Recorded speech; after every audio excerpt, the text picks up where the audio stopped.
Halo semua teman-teman dari Akal Budi. Hari ini saya mau berbicara tentang COVID-19.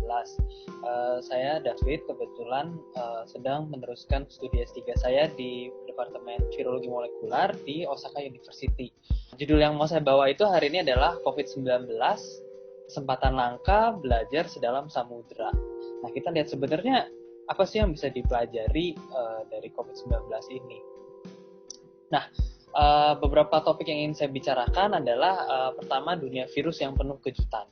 Jadi karena background saya adalah virologist atau virolog, bahasa Indonesianya adalah seseorang yang bekerja dengan virus, belajar tentang virus, bahkan memodifikasi virus. Nah, kemudian yang ingin saya bahas sedikit lebih dalam adalah bagaimana sih cara saya mengecek fakta. Karena pekerjaan saya sebagai peneliti itu mengharuskan saya berkutat dengan data dan fakta yang sangat intens. Nah, ini bagaimana saya akan membagikan tips-tips bagaimana sehari-harinya saya mengecek fakta-fakta ini. Kemudian yang terakhir adalah menurut saya yang paling seru, ini hal yang saya pelajari dari riset saya di cancer. Jadi sebelum saya masuk ke lab virus, dulunya itu saya bekerja di bidang cancer, di S2-nya, di masternya. Nah, ternyata di cancer itu nggak serta-merta belajar tentang bagaimana cara menyembuhkan cancer. Ada hal penting yang ingin saya bagikan juga nanti.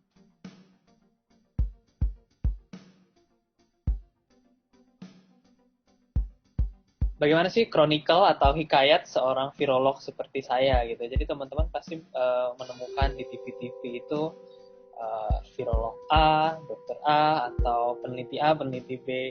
Nah, sebenarnya kita ini banyak cabangnya ya. Jadi ada yang memang di front line, istilahnya di depan, jadi itu yang menangani langsung pasien. Ada yang di belakang, ada yang bahkan mungkin ada administrasi juga, ada bagian kebersihan juga, itu kalau dalam setting rumah sakit ya. Kemudian menarik jauh lagi ke belakang itu ada juga seperti saya ini yang bekerja di lab. Pekerjaan saya apa? Pekerjaan saya itu menemukan vaksin, obat, atau alat diagnostik. Diagnostik itu menentukan apakah benar seseorang itu terkena virus atau enggak gitu ya. Nah, itu definisi virolog yang lab banget. Nah, ini saya tampilkan gambar apa? Ini adalah cerita bagaimana virus itu masuk ke dalam sel kita. Kalau kita lihat ini virusnya, yang gambarnya bagus ini ya, bulat, kemudian di dalamnya ada garis hitam dan bulatan biru, kemudian di luarnya ini ada seperti paku-paku hijau. Nah, ini adalah virusnya. Kemudian kalau yang ini, yang garis seperti ini adalah sel tubuh manusia. Ini hanya ilustrasi ya. Nah, kemudian dari 1 sampai 9, ini adalah ceritanya, bagaimana virusnya masuk. Istilahnya itu kalau kita mau bertamu tuh kan ada ketok pintu dulu. Habis ketok pintu, pintunya dibuka. Nah, pintunya dibuka, terus masuk ke dalam, duduk, kemudian berbicara dengan tamunya, minum, dan sebagainya. Nah, ini kurang lebih adalah, dan keluar lagi kan, nanti kan kita pulang kalau bertamu. Nah, ini adalah cerita bagaimana virus itu masuk ke dalam sel kita. Nah, jadi cerita ini buatnya nggak gampang ya. Cerita ini membutuhkan penelitian yang sangat intens di setiap sisinya. Karena virus itu adalah benda yang tidak bisa dilihat dengan mata telanjang ya, tidak bisa dilihat dengan kasat mata. Itu perlu instrumen dan pembuktian yang sangat kompleks. Nah, jadi virus itu ada komponennya juga ya, kayak komponen A, B, C, D, E. Kayak kalau kita pakai analogi mobil itu ada badannya, ada mesinnya, ada rodanya, ada kaca spionnya, ada kaca depannya, dan seterusnya. Nah, virus juga seperti itu. Ada bagian-bagiannya ya, ada pelindungnya, ada materi genetik di dalamnya, ada protein-protein di luarnya yang seperti bisa dibilang tangan kakinya mereka ya. Nah, kemudian, jadi apa hubungannya dengan mobil ya? Yang saya lakukan adalah mencari tahu bagian virus mana atau organ virus mana yang berperan untuk yang digunakan untuk masuk ke dalam sel manusia itu. Nah, jadi misalnya kalau saya ganti nih tangannya virusnya itu menjadi tangan yang lain, apakah dia masih bisa masuk atau enggak? Kalau dia masih bisa masuk, berarti bukan itu bagian yang penting yang harus kita ganggu. Nah, kalau saya misalnya berhasil mengganti sesuatu sehingga virusnya tidak bisa jalan lagi, nah berarti itu adalah komponen yang penting di dalam virus itu. Makanya saya menganalogikannya itu seperti roda kotak dengan roda bundar. Nah gini teman-teman, jadi kalau ada mobil ya, kan rodanya bundar bisa jalan kan. Kalau saya ganti rodanya menjadi kotak nih, saya modifikasi mobilnya rodanya menjadi kotak, mobilnya menjadi tidak bisa berjalan. Nah itu berarti roda itu adalah bagian penting dari mobil, betul ya. Nah sama juga seperti virus, saya berusaha mencari bagian mana sih yang penting dari virus itu, sehingga kalau saya ganti atau saya blok dengan obat, saya halangi dengan suatu molekul obat, itu virusnya mati.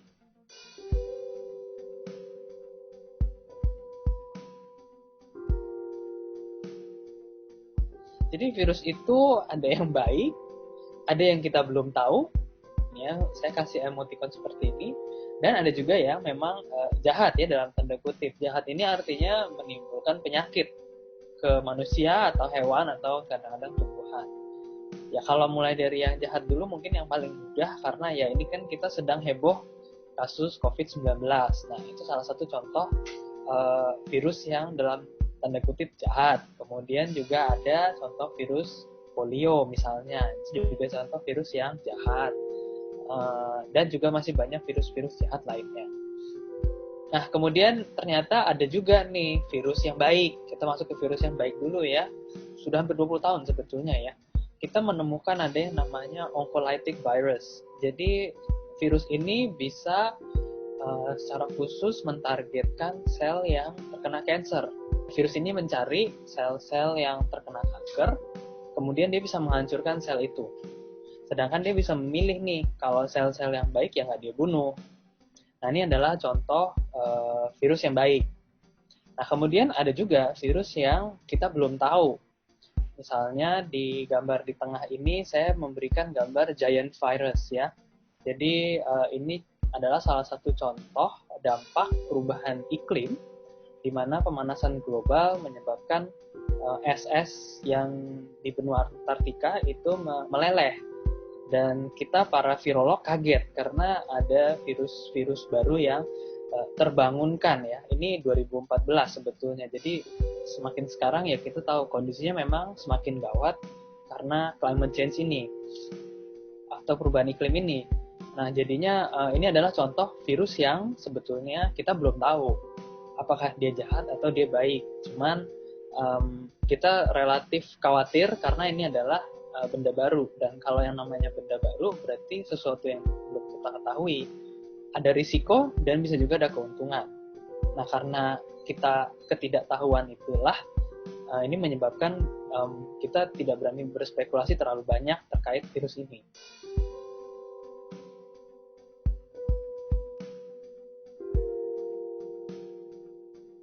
Saya mau ngomong nih, kalau misalnya saya mencari artikel ilmiah, karena kan saya jatuhnya peneliti ya, saya mencari artikel ilmiah atau bacaan ilmiah atau jurnal dan sebagainya, itu poin-poin apa aja sih yang biasanya saya cek.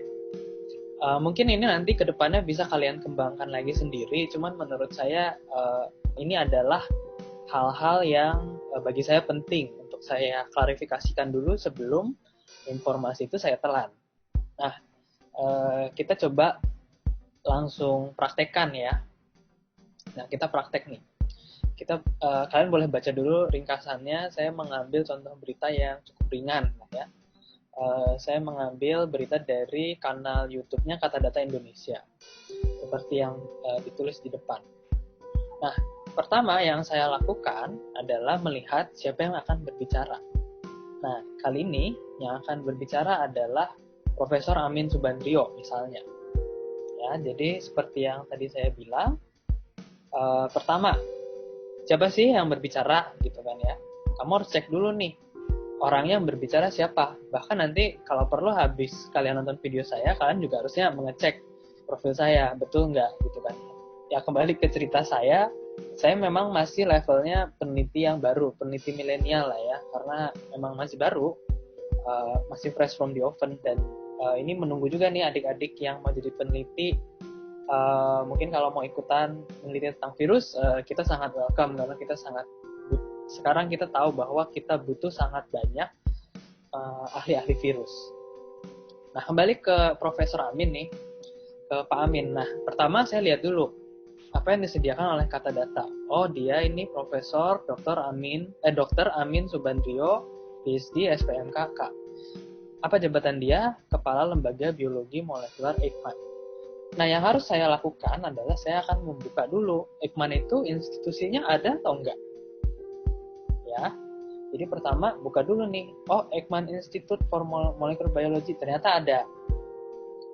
Terus kamu harus mempelajari dengan detail. Ada nggak sih yang namanya Amin Subandrio itu di dalam Eijkman?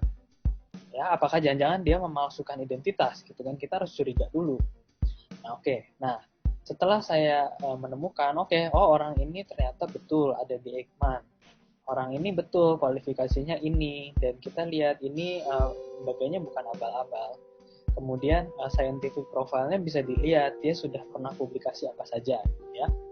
Nah, next.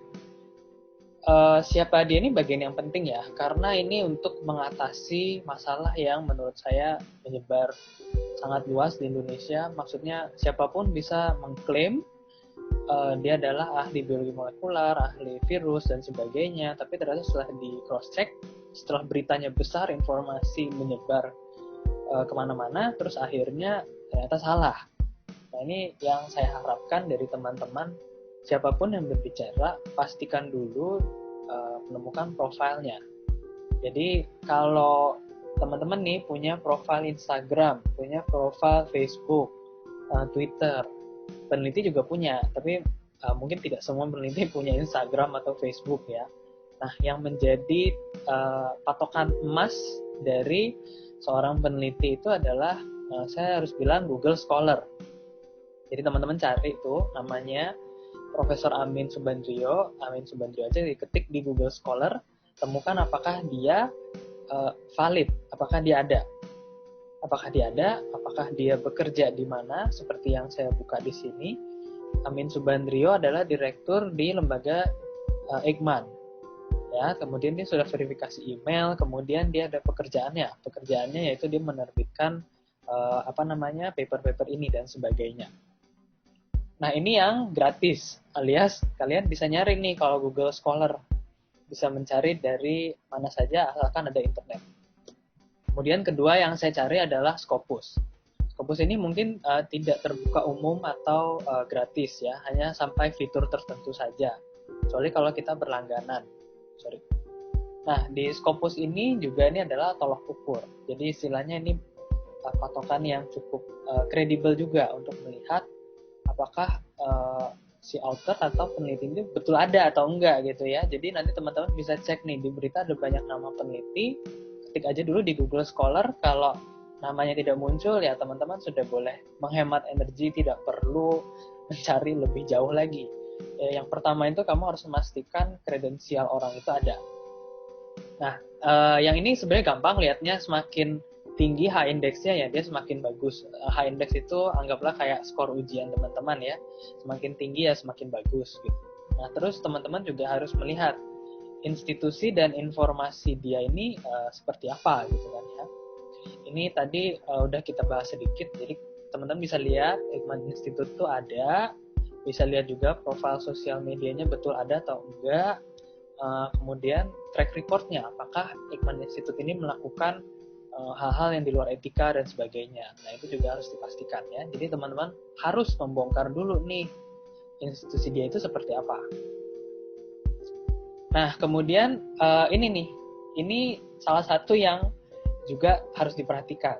Karena kebetulan lagi COVID-19, sebelumnya ya, peneliti-peneliti virus itu mungkin tidak terlalu dapat panggung, dalam tanda kutip, memang nggak terkenal ya, dan memang biasanya mereka juga tidak mempunyai kepentingan untuk menjadi terkenal. Cuman karena ada pandemi COVID ini, banyak yang memanfaatkan kesempatan untuk menjadi artis musiman istilahnya. Nah, jadi kalau terkait penelitian, kalian buka website institusinya atau situs institusinya, kemudian kalian cek baik orangnya maupun institusinya, apakah mereka konsisten menerbitkan hasil karya atau hanya artis musiman. Ya, itu salah satu yang paling gampang mencirikan. Kalau teman-teman menemukan artis musiman, ya sudah, itu informasinya tidak perlu sekali lagi teman-teman menghabiskan tenaga untuk memikirkannya. Nah, berikutnya ini yang banyak checkpointnya. Apakah saya membutuhkan informasi itu? Nah, ini agak susah-susah gampang ya.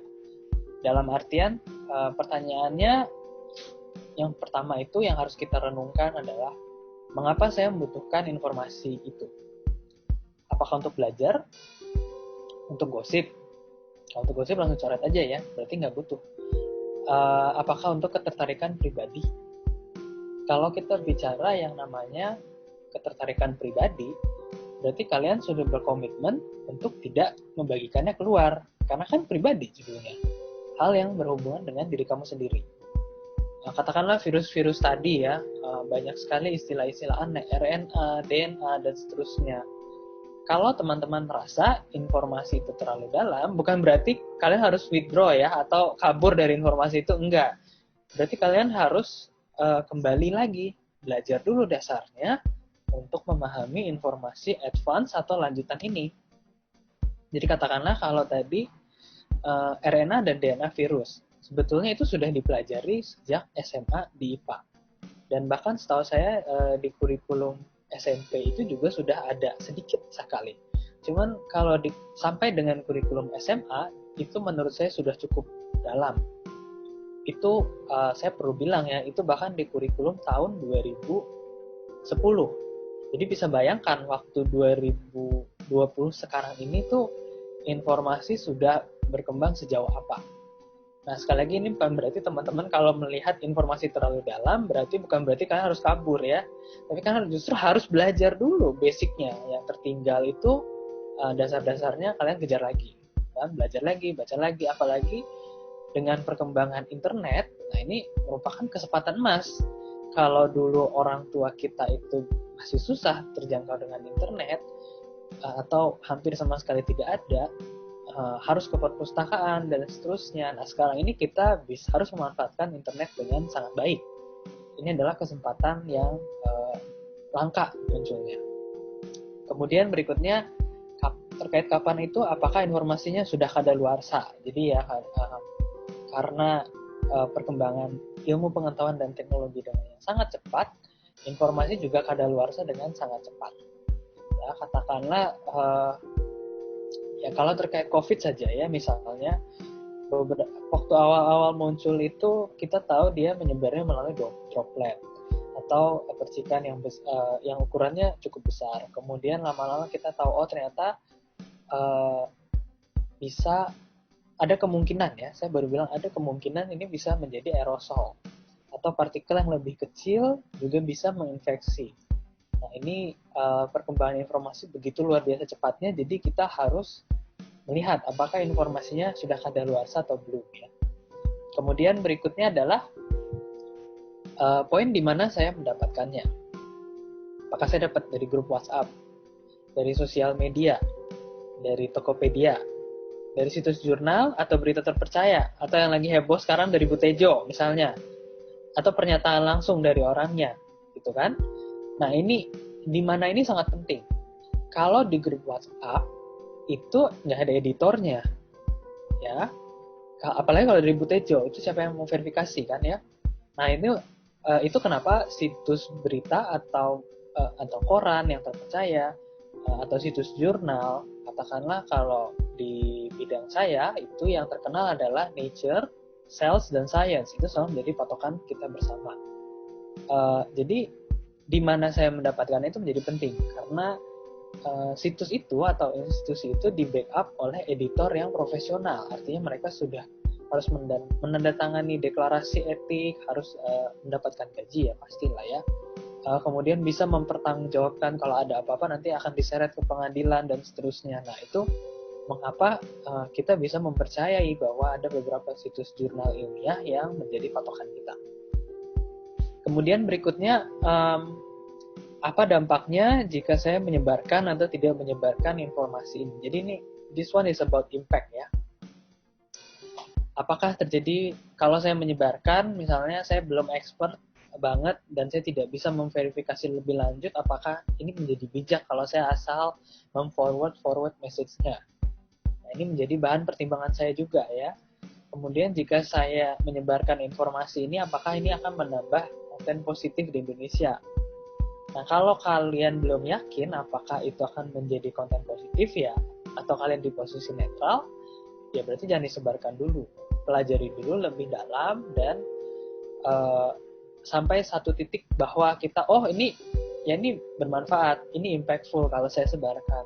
Atau ini kalau saya sebarkan, ini menyebabkan hal yang negatif. Atau ini menyebabkan habit yang negatif gitu ya. Itu sebaiknya jangan disebarkan. Nah, setelah kita memverifikasi itu semua, baru kita masuk, oh jadi informasi sebenarnya adalah gitu ya, jadi baru kita dengarkan si Bapak ini ngomong apa. Jadi kan tadi kita udah lihat, oh Bapak ini ada gitu ya, institusinya benar, kemudian informasinya saya butuh dan sebagainya gitu. Baru kita mendengarkan Bapak ini bicara apa, Pak Amin ini bicara apa. Nah, ingat dan dengarkan secara lengkap, bukan lengkap. Nah, makanya ini saya memberikan ilustrasi dimulai dari awal, dengarkan bapaknya sampai habis. Ini masih sisa beberapa detik, cuman saya foto biar cepat ya. Jadi kalian biasakan dengarkanlah informasi secara lengkap, bukan dilengkap ya, ingat ya, jangan di skip. Terus udah di skip, kalian mengambil kesimpulan disebarkan kemana-mana. Itu adalah contoh yang tidak benar ya.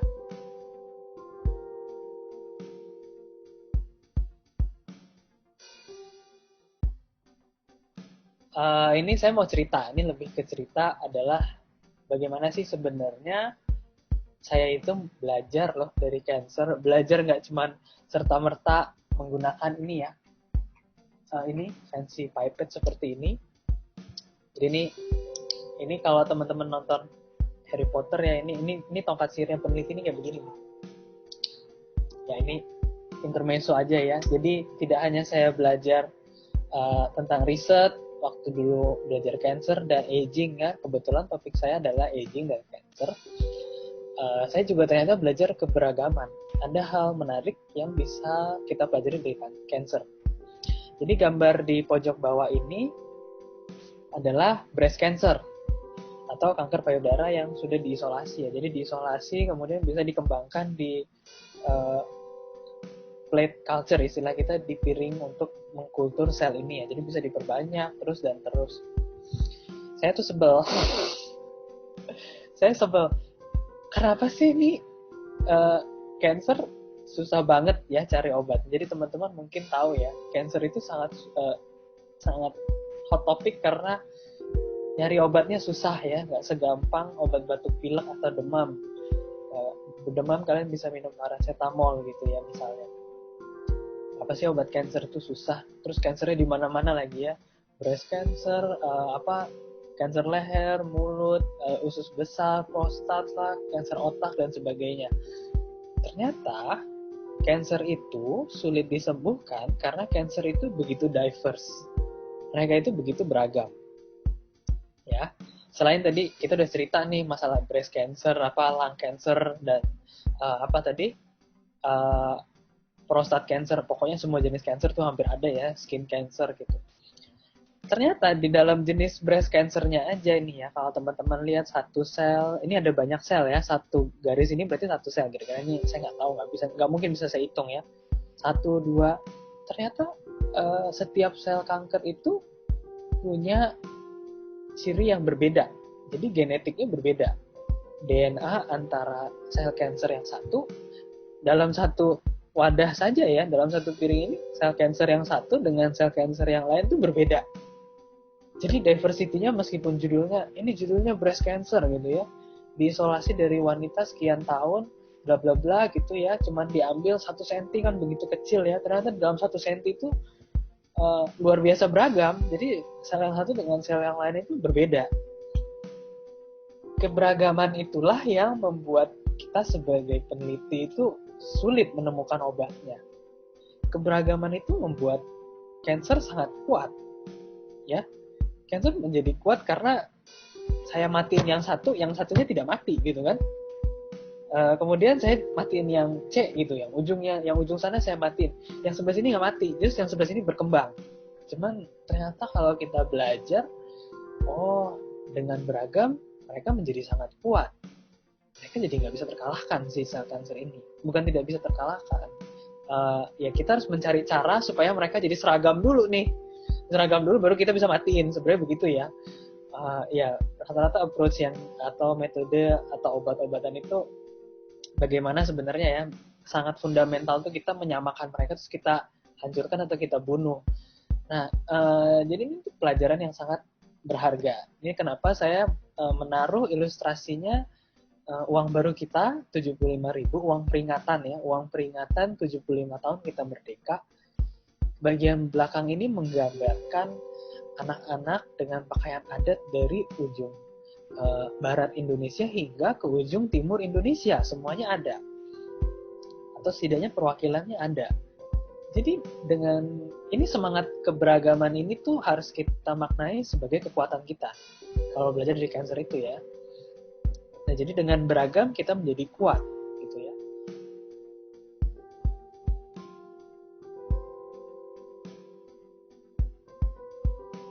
Jadi ini menarik ya. Ini masalah teknikal adalah jadi SARS-CoV-2 adalah virusnya. Nah, kalau teman-teman pernah yang sudah populer tentunya HIV atau HIV dan AIDS ya.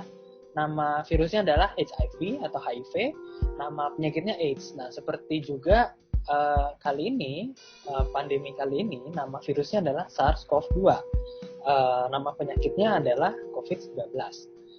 Nah, sama seperti kita ya, dalam artian misalnya nih, yang mungkin yang paling terkenal, suku Batak. Suku Batak itu marganya sangat banyak. Ada marga Nainggolan, ada marga misalnya apa?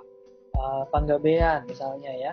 Nah, virus itu juga kayak begitu. Jadi ada keluarga besar namanya keluarga coronavirus ya. Coronavirus. Kenapa namanya coronavirus? Karena virusnya berbentuk ujung pintunya seperti mahkota gitu ya, atau pinggir-pinggirnya seperti mahkota. Itu kenapa namanya dikasih nama coronavirus gitu kan.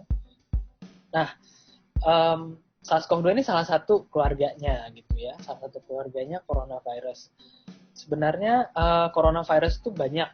Kita udah tahu ada banyak. Nah, kemudian kenapa dia baru munculnya sekarang? Karena memang by time ya, satu. Karena oleh waktu virus itu berevolusi, bermutasi dan berevolusi sehingga muncullah strain atau jenis baru yang akhirnya mau nih kenalan sama kita sebetulnya. Kemudian kedua itu masalah dari kitanya juga ya. Ini juga ada andil dari kita yang relatif ingin mempercepat pembangunan atau revolusi industri atau apapun yang katakannya. Jadi kita lebih dekat ya, kita lebih dekat dengan wildlife atau alam, tapi bukan dengan cara yang positif sebetulnya. Jadi katakanlah kita semakin serakah dalam mengambil sumber daya alam, misalnya membuka hutan, kemudian kita ingin makan makanan yang aneh-aneh dan seterusnya gitu ya. Nah, ini adalah salah satu penyebab termasuk membuang sampah sembarangan, juga menggunakan plastik secara berlebihan. Itu kenapa ada cukai plastik sekarang. Itu juga termasuk salah satu tindakan kolektif manusia yang harus kita akui bahwa itu merusak lingkungan, dan ujung-ujungnya kalau merusak lingkungan, kalau bisa bentuknya bencana alam yang mungkin kita udah tahu ya, seperti angin puting beliung atau panas yang sangat luar biasa seperti sekarang-sekarang ini, atau hujan yang habis-habisan, banjir, atau juga virus. Nah, virus itu memang relatif baru karena kita tidak tahu saja gitu ya. Yang langganan setiap tahun kan misalnya adalah banjir Jakarta gitu ya. Nah, tapi kalau virus memang baru. Kenapa baru? Karena dia lama gitu ya. Dia perlu waktu untuk menjadi lumayan hebat dulu sampai bisa masuk berkenalan dengan sel tubuh manusia. Nah, di situ jadinya titik poinnya di situ. Sebenarnya bukan kita memprediksi, kita meramal seperti di film-film film-film fiksi begitu ya. Tapi kita sebenarnya bisa menduga ya, dalam artian kalau misalnya kita merusak bumi kita dengan cara yang begini cepat, maka kemungkinan kita terkena pandemi virus juga semakin cepat. Kira-kira seperti itu.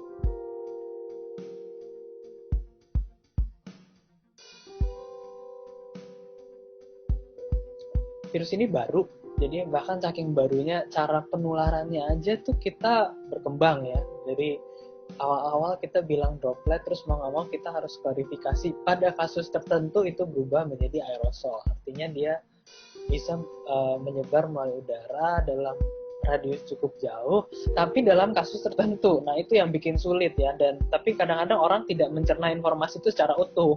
Sebenarnya itu informasi yang lebih untuk profesional medis dan peneliti ya. Cuman dimakan mentah-mentah, kalimatnya dipotong di tengah. Pada kasus tertentunya nggak diterusin. Nah jadinya orang mengira menyebar melalui udara titik gitu ya. Nah ini bermasalah. Nah jadi COVID-19 itu ya kita ketahui pertama menyebar melalui droplet. Artinya air liur dengan percikan yang ukurannya cukup besar. Nah itu yang pertama. Jadi mungkin dalam radius sekitar setengah sampai 1 meter. Awalnya di situ. Kemudian by so far itu pada kondisi tertentu, dalam artian ruangannya tertutup, sirkulasinya tidak baik, itu menyebabkan dia bisa menyebar lebih jauh karena dia karena masalah sirkulasi udara ruangan saja sebetulnya. Kalau sirkulasi ruangan tidak bagus nih sebelum acara COVID, itu juga jadi mudah sakit kan ya. Dalam artian ada bakteri atau udaranya pengap, bisa menimbulkan penyebaran virus dan bakteri virus influenza atau bakteri lainnya gitu kan. Itu juga sebenarnya sudah kita ketahui gitu ya. Sudah kita ketahui dari lama, cuman karena COVID-19 ini baru, kita seolah-olah melupakan bahwa kita sebenarnya tahu cara menjaga kesehatan kita. Itu yang sebenarnya agak lucu ya menurut saya. Kita tahu sebenarnya dulu, oh ya rumah harus dibersihkan, kamar mandi harus dibersihkan, tempat tidur harus dirapikan, spray harus diganti, jendela harus dibuka, diberi sinar matahari yang cukup. Itu semua sudah ada, belajar dari SD bahkan menurut saya. Tapi COVID-19 ini entah kenapa membuat kita lupa. Nah jadi itu coba kita ingat-ingat lagi bagaimana sih sebenarnya cara menjaga lingkungan yang bersih dan sehat ya. Nah kembali lagi ke virus ini, dia karena kita belum tahu, karena ada black box yang kita belum tahu, jadi kita harus mengambil istilahnya safety precaution ya, atau langkah yang lebih berhati-hati. Nah ini kenapa teman-teman harus memakai masker dulu ya, rajin-rajin membersihkan permukaan yang kita sentuh, HP, meja dan seterusnya, karena kita tidak tahu, masih belum tahu bahwa virus itu sekuat apa, itu yang pertama ya, bertahan di permukaan atau tidak, gitu kan? Apakah dia itu bisa menyebar sampai 10 meter misalnya atau enggak gitu ya, meskipun secara logika itu tidak masuk sebetulnya. Dan bagaimana dan juga yang paling hot memang adalah bagaimana dia bertahan ya. Nah karena ketidaktahuan ini, saran dari saya yang terbaik adalah ikuti anjuran yang sudah diberikan oleh pemerintah dulu dari sekarang ya. Nanti kedepannya mudah-mudahan nih kita dari tim peneliti bisa bekerja lebih cepat, dan terus kita bisa mendefinisikan, oh ternyata kalau yang ini aman, kalau ini tidak aman, ini aman, ini tidak aman. Nah itu perlu waktu, mohon teman-teman bersabar, beri kita waktu lah ya, supaya pengambilan kesimpulan tidak salah. Nanti informasi bisa berubah. Nah ya, tapi sementara kita harus mengambil langkah yang paling ketat dulu, yang paling agresif. Kenapa? Tujuannya adalah sekali lagi untuk melindungi kita semua. Itu kira-kira.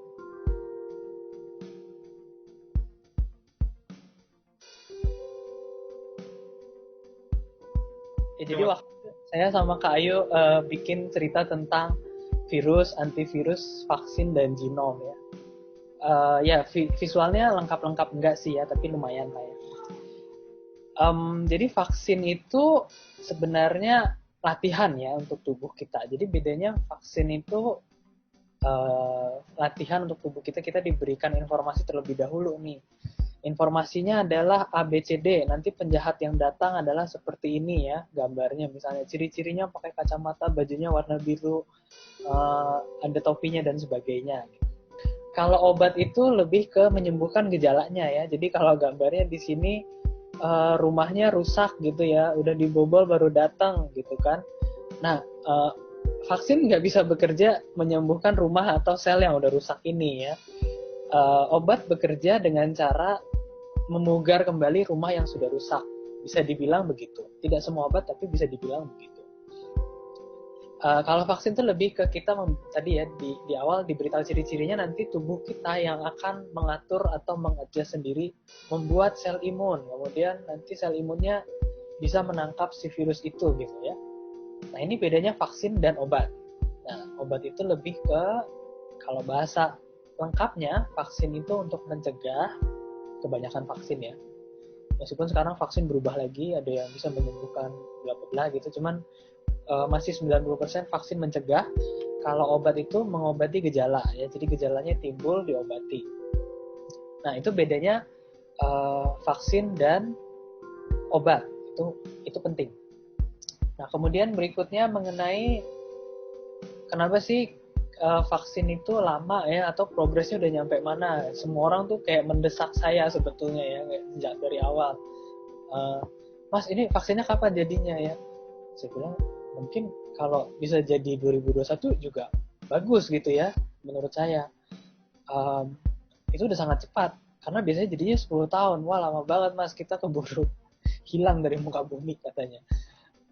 Ya gimana ya, ini masalah safety ya, dalam arti keamanan yang harus kita uji dulu, karena ini masalah hidup dan mati manusia. Nggak bisa kita asal buat nih ya, misalnya dibuat, kalau buatnya sih gampang ya, mungkin 1-2 bulan juga jadi. Cuman masalahnya uji keamanannya ini yang perlu waktu lama, karena kita harus bertahap dari uji hewan,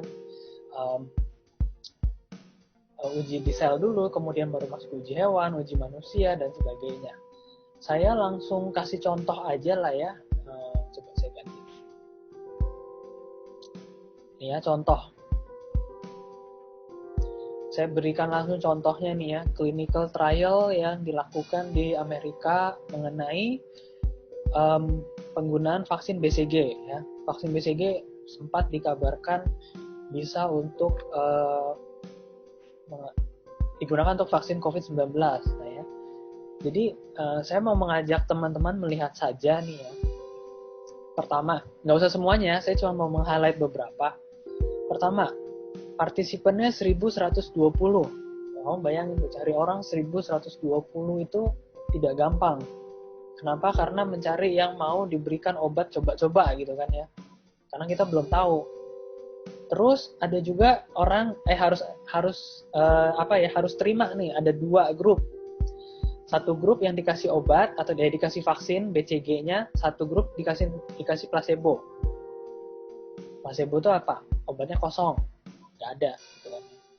Kamu bayangin, siapa yang mau terima obatnya kosong gitu kan? Dan nggak bisa dipilih gitu kan random. Jadi ada tim peneliti nih kayak saya bungkus pakai nomor 1-20. Nasi padangnya 1-20, ada yang pakai telur, ada yang enggak gitu ya. Terus saya nggak kasih tahu yang mana, pokoknya kamu harus ambil semua gitu kan ya. Kamu ambil nomor 1, kamu ambil nomor 20 gitu. Karena saya mau tahu. Ya nggak bisa milih-milih, memang begitu aturan penelitiannya. Kemudian mana ya yang mau saya highlight lagi? Nih, blood sample will be collected prior to randomization, final, and at 3 months and 6 months. Ini aja ya, yang lain saya nggak mau highlight lagi. Kita harus udah dikasih nih vaksinnya, misalnya diinjeksi ke kita, udah diinjeksi, terus kita harus ngambil darah waktu 0, T0 ya, jadi waktu belum ada apa-apa gitu kan ya. Terus harus nunggu lagi 3 bulan, terus diambil, lihat ada perubahan atau enggak, nunggu lagi 6 bulan, dilihat ada lagi atau enggak. Nah ini kalau idealnya partisipannya mulainya bersamaan gitu ya. Kalau mulainya nggak bersamaan, waktunya ditarik lagi panjang. Nah baru dari situ aja kita kan sekarang udah kebayang ya, kalau itu kenapa saya memberikan alasan vaksin tuh nggak bisa cepat itu. Kita mau diras secepat apapun nggak bisa gitu ya kan, nggak bisa orangnya suruh kamu cepetan dong darahnya, suruh keluarin hasil ya kan, nggak bisa ya. Mana bisa darahnya kamu kontrol, mana bisa sel imunnya kamu kontrol supaya memberikan respon 2 minggu gitu ya, nggak bisa. Kalau di lab saya bersama dengan cairan-cairan ini sih bisa ya, relatif lebih bisa kita manipulasi. Tapi kalau sudah masuk ke tubuh orang nggak bisa.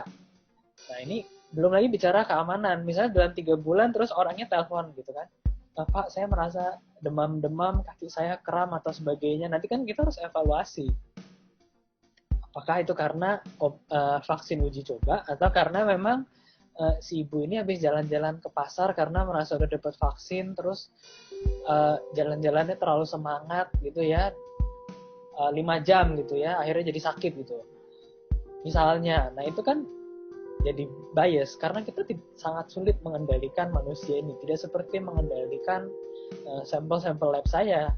Itu lebih mudah sih sebetulnya.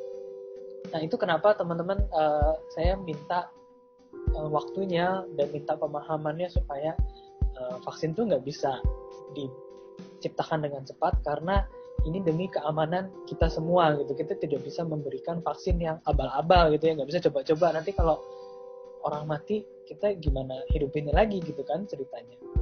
Nah itu cerita mengenai uji klinis vaksin.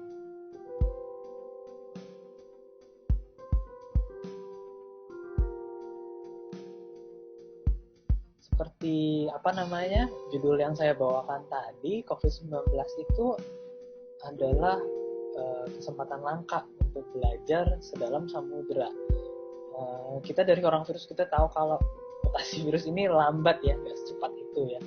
Dalam artian ya bisa bilang 100 atau 200 tahun sekali. Jadi mungkin ini pengalaman seumur hidup sekali kalian merasakan seperti ini. Bahkan termasuk profesor saya yang sudah mau pensiun tahun depan itu juga baru pertama kali merasakan pandemi. Jadi ini kesempatan emas untuk belajar. Itu pesan dari saya.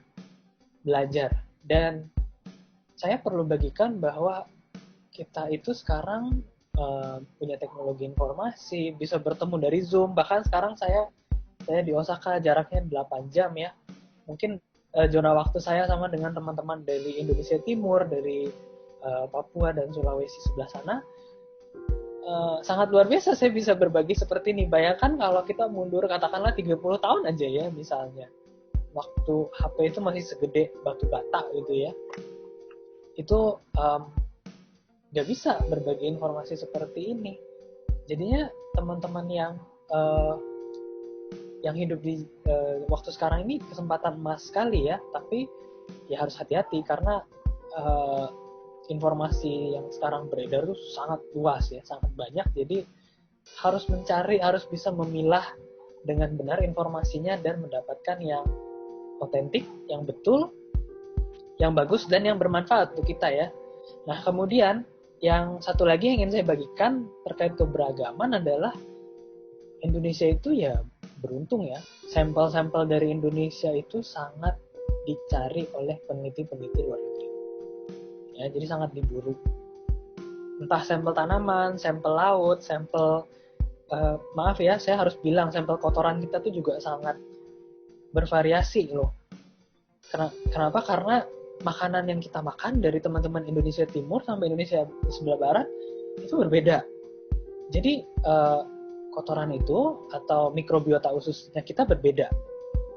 Nah ini sangat menarik, apalagi terus salah satu makanan favorit orang Indonesia adalah tempe ya, yang kaya akan mikroba. Ini saya ngomong agak teknis nggak apa-apa ya.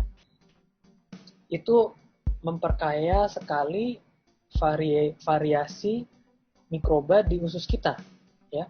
Kalau kita bisa pergi beli tempe 5.000 gitu dapat segeplok gitu, kalau di luar negeri terus memperkaya bakteri usus bayi kita ya, kita beli tempe segeplok 5.000 memperkaya bakteri usus hanya Rp5.000. Kalau di luar negeri itu harus membayar dengan sangat mahal karena mereka nggak punya keanekaragaman itu. Jadi mereka harus memodifikasi bakterinya, harus membuat yang baru dan sebagainya, dijadikan kapsul baru bisa dikonsumsi. Itu dari segi sainsnya ya saya ngomong.